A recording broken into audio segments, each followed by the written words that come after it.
to endure hardships. They had to accept their affliction, and they had to work through it. They learned to be faithful through whatever was coming their way because they were promised that at the end, suffering would cease. Do me a favor, grab somebody by the hand and tell them your suffering will cease. I don't know what everyone in here is going through. I don't know what persecution or pressure you're facing, naturally or spiritually. I don't have the psychological answers to help you through your process, and I don't know how long you've been in your process, but what I do know is that all things work together for good. Of them that love God and are called according to his purpose. In these short few years I've been on this earth, I've learned that there's a special blessing in pressing on and pressing through. I've heard somebody say there's a blessing in the pressing. There's a special blessing in being faithful to God and being faithful to his house and being a faithful student of his word and being a faithful liver of his word, even in the face of adversity. See, oftentimes the problem we face is that when things start going wrong, people turn to everything but God. See, for starters, they don't have a prayer life. They're not in the word as they should be. The church attendance is here and there. And so then when the slightest thing goes wrong, they're not prepared or equipped to press through it. Look at somebody and tell them, you gotta have the right tools to press. You gotta be prepared. You gotta be equipped to get through this press called life. So they don't have the right tools. So when the pressure starts, they immediately pick up the bottle and say, well, I can drink my woes away. They pick up the weed and say, well, I can smoke my woes away. Instead of praying, instead of talking to God or talking to the people of God, they go to their best friend who does not know God. They go to their family member who does not know God. Say, well, if I can get Nene on the phone, she has the answers. Let me call Day Day. He always knows. Why are you seeking counsel from the ungodly? You have to learn that it's in times of pressure that your prayer has to increase.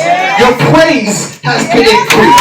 And you have to learn to take authority over every attack in your life. No more pity parties, no more quitting, no more giving up, no more complaining. But you have to stand up to your mountain and say, yes, I see you're bigger than me. Yes, you're stronger than me. But let me tell you about my God who's bigger than you, who's stronger than you, who can overcome you, and he's in me. So I overcome. Let me slow down. I'm excited. Y'all sit up, you get me excited. Gotta learn to stand up and hold firm to God's promises. See, we have two options in this thing called life. We can complain or we can push through. You can whine about it, you can complain about it, or you can pursue through and get to your promise. See, when you decide to press through, when you decide to pursue, it births out a new level of gratitude. All right, baby. It reminds you that everything might not be ideal and things may not be how I wanted them to be, but thank God he's kept me safe. Thank God he's kept me sane in spite of what's going wrong. And that gratitude is what will really give you the determination, and it's what will give you the drive to really press and really push through. The problem is we spend so much time complaining about the circumstance of our life that we forget to thank God that we still have our life. Don't you know that somebody died from the same situation he brought you through? We look at where we live, where we work, how much money we have, and we refuse to be grateful. We spend all our time wishing things were different. But you got to learn to pursue wherever you are. Wherever you are, you got to learn to work your land. You got to learn to work it out wherever you are. Grab somebody by the hand. Tell them where God has you, it's for a purpose. If you're going to pursue, if you're going to press through the pressure, you have to learn how to submit to his purpose, whatever it may be, wherever it may be. What is it that God told you to do that you haven't done yet? Where is it that he's told you to go that you haven't gone yet? If you're still trying to figure out why things are stagnant in your life or why things aren't going well, ask yourself, am I really in his will? Because when you're in his will, pressing becomes so much easier because you realize that one, you're traveling lighter. You don't have extra weight. You don't have extra decisions to make because he's leading you all the way through. So let's talk about how to press. I'm not going to be up here much longer, I promise. Let's talk about how to press and what you need to do in order to get through the pressure and into the promise. The first thing you must do is submit to his plan. Say, submit to his plan. At the beginning of every year, we sit down and we make plans. We lay out our agenda. We make vision boards. And we plan out how we want our life to be. We say, at this point, I'll be here. By March, I can move in here. I'll have this much saved by June. And we have it all figured out. But then what happens when God takes your life in another direction? When he shifts everything. And all of a sudden, your plans don't really matter anymore. What is your response? See, too often we plan everything for our lives without consulting God. We move forward with things and decisions without seeking him. Then when it doesn't work out, we blame the enemy and say, oh, you trying to sabotage my destiny. No, that wasn't the devil, boo. That was you. If you had seek ye first the kingdom of God and all his righteousness, this wouldn't be a problem. As you sat down, humbled yourself, and asked what God's will was for you, you would have been all right. Don't you know that when you let God lead you, you can't go wrong? Don't you know that when you're in his hands, you have a guaranteed victory? It's great to plan. It's great to have ideas. It's great to dream. It's encouraged. But why not put your ideas in God's hands so that he can take them and do exceeding abundantly with them? God will never leave you hanging. Simply ask him and he'll always lead you in the right direction. So when he gives you what to do, when to do it, and how to do it, follow his voice. His way may seem hard, it may seem confusing, and it may even seem impossible. But I wonder if I have anybody in here who can say that despite how it looks, I believe God. You gotta learn to submit to his plan of salvation. That's right. If you're living roguish, is it really a surprise that things aren't going in your favor? Tell somebody you gotta live right for this thing to work. Live right for this thing to work. If you want to be able to pursue through the pressure, your lifestyle has to line up with what he requires of you. Amen. All you have to do is pray, fast, live the word, and mind your business. Tell somebody, pray, fast, live the word, and mind your business.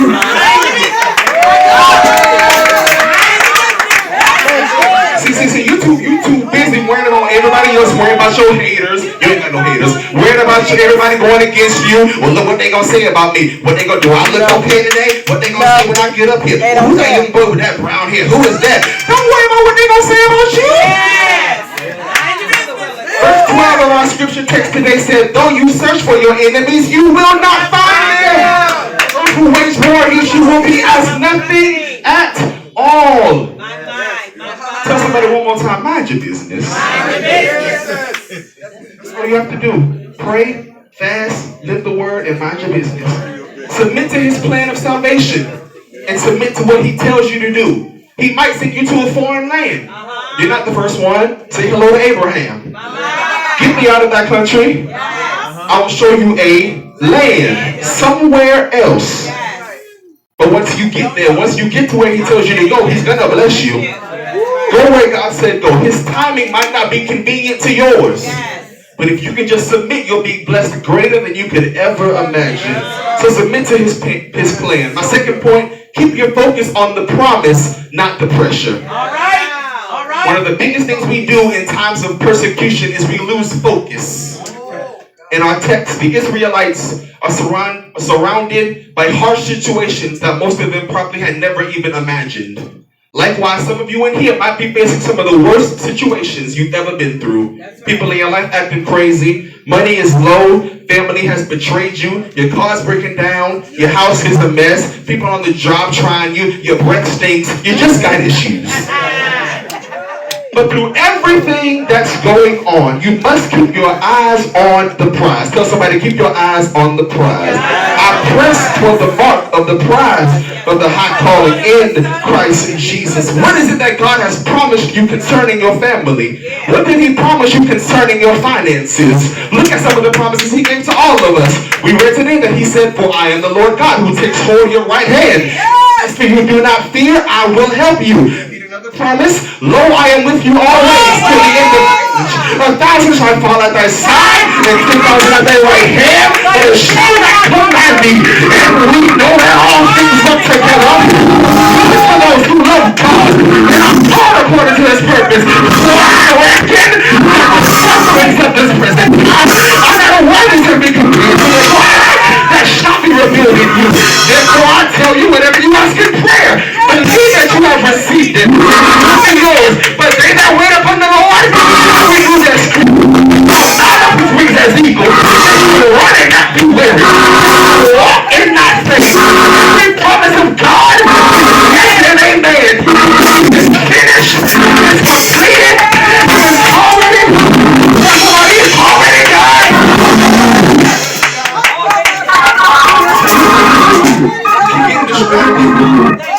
your condition.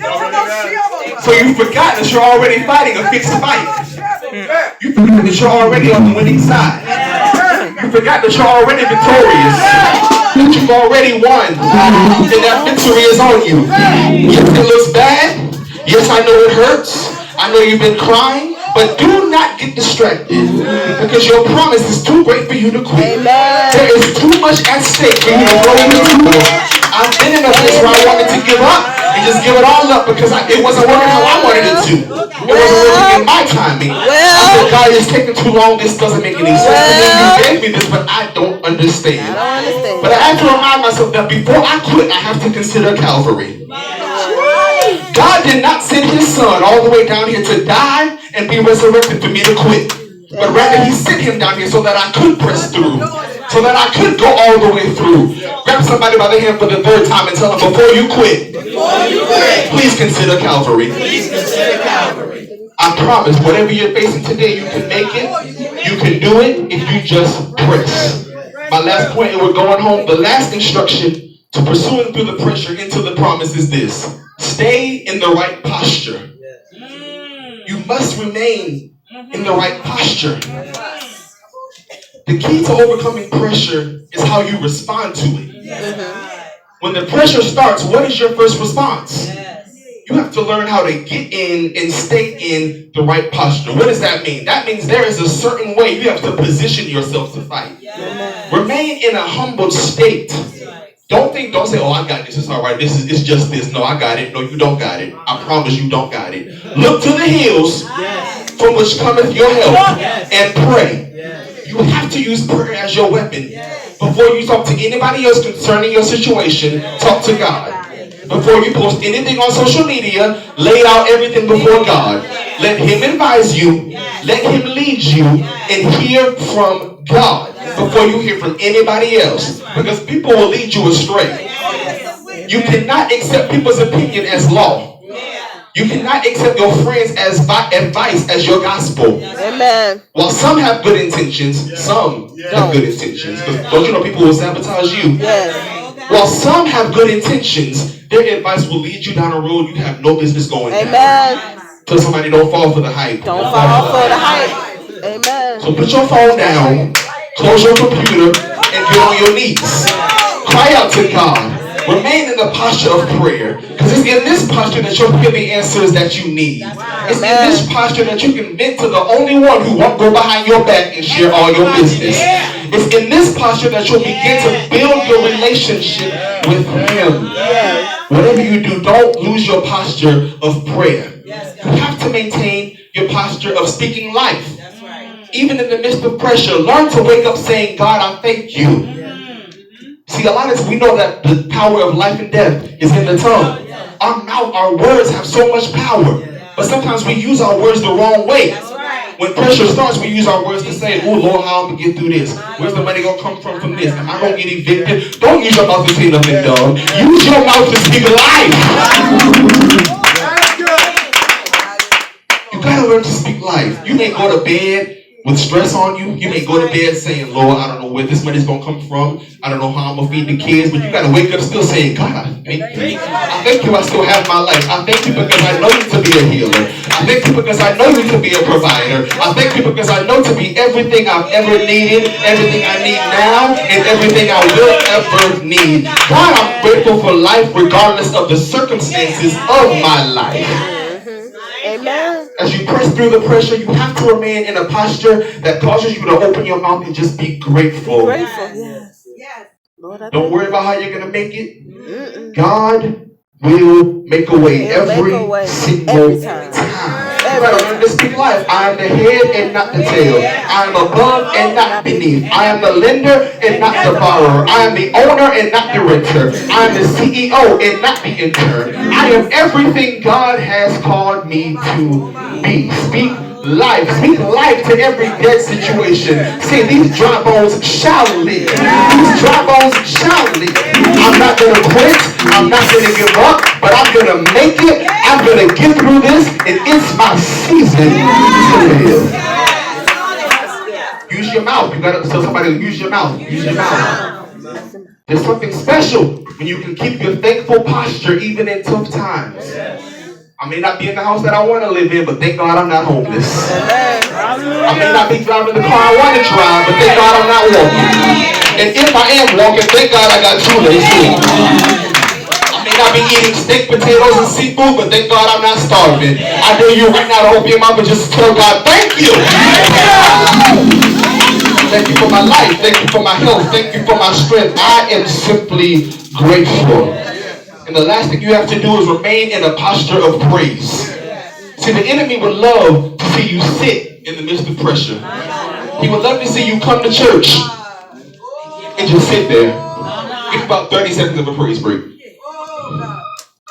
2, 3, go. You know how to do this.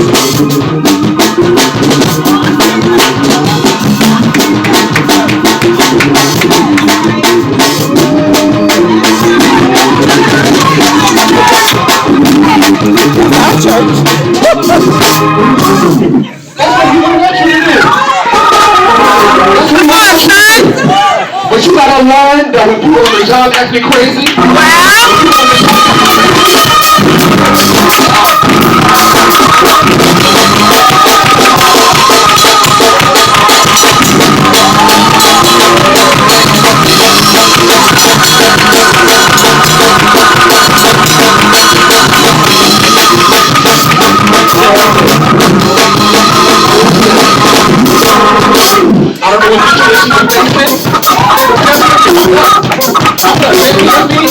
facing.